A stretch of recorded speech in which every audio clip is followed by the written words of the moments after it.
akka sabaatti Oromoon eenyu jaame akka biyyaattis eenyummaan Oromiyaadhaa osoo hin dagatamin gaafa Afrikaa irratti Oromoon abbaa biyyaa qofa osoo hin ta'in abbaa qarooma hangafaatis akka ta'e sirna gadaadhaatiin achitti ragaan biraa nu manafini.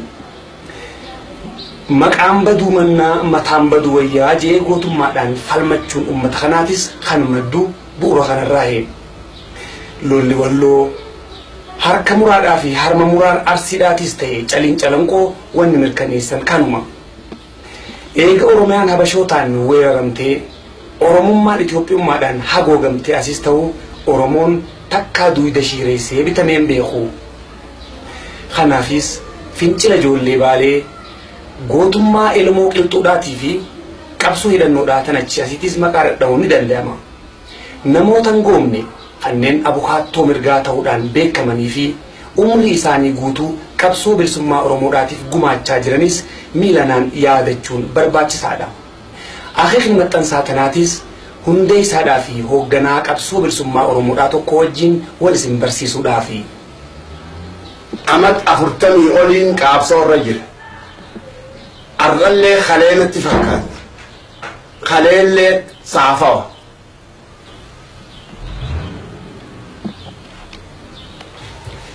Jarra abbaa gadaa hambee ni jiraate osoo hin ta'in ilmoo qilxuudhaatis ta'e waaqoo guutuudhaatii fi kanneen biraatis miilanaan yaadachuudhaa fi keessumattuu wiccittii qabsoo tanaa takka takkaas miilanaan adda baafnee abbaa dhimmaarraa hubachuudhaaf yaaddaneeti.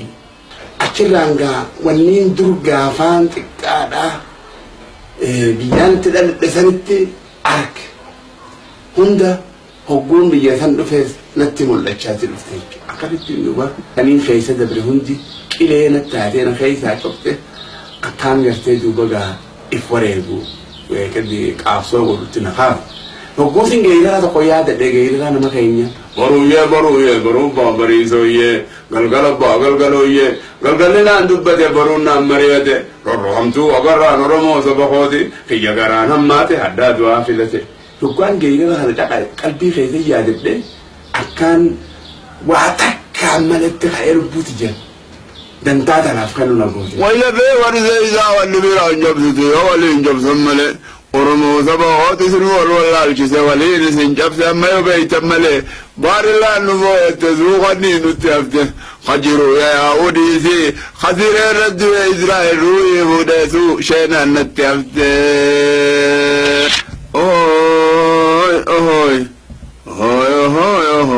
Yoo warri silaa qaabsoon itti haqaa habilisummaa barbaaduu qabu callise ni qooqatiin ni jechuudha. Ni farancala wasanaa bahe qooqee wasanaa bahe yoo abbaan haqaa yoo callise ni qooqa jechuudha.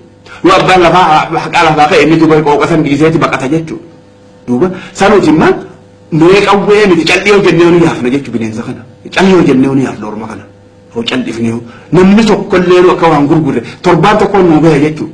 Gurgurin irraan bitin torbaan tokko gayaaf uummata kana biyya keenya keessatti mee qawwee waa dhiifnu qawween silaa haqaa waan haqaati qawween malee uummanni kun labatanii gadhiisanii deemuu hin dandeenye jechuudha ummatumaan hin dandeenye. Oromomaan Itoophiyaa fiifatan jechuudha ilaarratti somba dhaban onnee dhaban sombaan nama sossoohaa jedhan. Numaanii iftiisan numaanii amma boruu lama kabiraa dura amma har'allee boruu qophaa'e jechuudha kabiraa. Har'a waan biyya keessatti deemuu dhageessan kabiraa laf dura lafa kaayyate jechuudha. Nuti eessarraa jira duuba katanarraa. Hai, duuba Oromoon hoggaa afur cini namti. Gaafa illee sillaan ganduu jedhi cini namti. Ogguusatti cini namuu deemti amma. Oggulama cini namti jechuudha tabbu'aa saan hedduudha tuni. Gaafa illee sillaan ganduu jedhi cini namne guyyaa mangistuun baqatees ni cini namne arra sadaffaa jechuudha. Namni ogguusatti cini namu. Oggulama cini namuu jamma himmaa isin. Oggulama namni gosa boolla takka keessatti qaama tokko keessatti hin cini namuu jenna. Bilisummaan faaya qalbiiti nuura jechuudha. Namni bilisummaan qabne if duruun arku yaaduun danda'u yoo yaade duraa facaasan jechuudha. Qaabsoon tuni hafuura jechuudha. Qinsa namaa kenniti. Qalbii nama jabeessiti. Jaalala nama fitti. Namni wajji qaabsoo godhe obboleessira walitti dhiyaata jechuudha. Kasharrii bare adur sharrii yaadullee sharrii dhiiseeti lashoo markata jechuudha. Qalbii isaa keessatti lashoo markata jechuudha. Qaabsoon dhiiga warra biyya jaalatuuni. Bilisummaan qaabsoo warra biyya jaalatu ni biqilti. Abbaan fedha kabiraa biqilchuun danda'u. Habiyya jaalatu كأيفين جوجو ليرتي خدوا أنا في كم مسنيني بكلتي يجوا بدت نمني بلسما هنك أمنه سرير اللي سرير أيام كم تنمني حلالة الأجان أو الأجان في الرأي وثنيتهم بيجسها خيفتي وان سرير تير على قاعد هيجي راسك ده كيسا خيفتي ومساسا لفسا غبارتي على قاعد هيجي خيسوما كنا بيجلو على هذه رفتي akka fedhan godhan fedhanni hidhan fedhan gadhiisan fedhanni jeesan akka fedhan godhuu danda'an jechuudha. Haala kanaan hin jiraatan nama bilisummaan qabu. Haala kanatti jiraata jechuudha. Waan kana ta'eef haqa fe'ee du'uun tuni ayaa ummataati, ayaa mataasaati, ayaa ilmaansaati, ayaa Oromoo taate Oromoon irraa gammaddi.